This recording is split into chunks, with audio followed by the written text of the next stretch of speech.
നാലാളറിയെ കൈപിടിക്കും തിരുനാടകശാലയിൽ ചേർന്നു നിൽക്കും.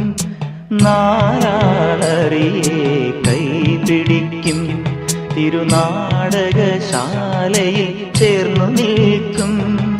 യമുനാ നദിയായി കുളിരലയിളകും നിലവിൽ അമ്പലപ്പുഴെ ഉണ്ണിക്കണ്ണനോടു നീ എന്തു പരിഭവം മെല്ലയോതി വന്നുവോ.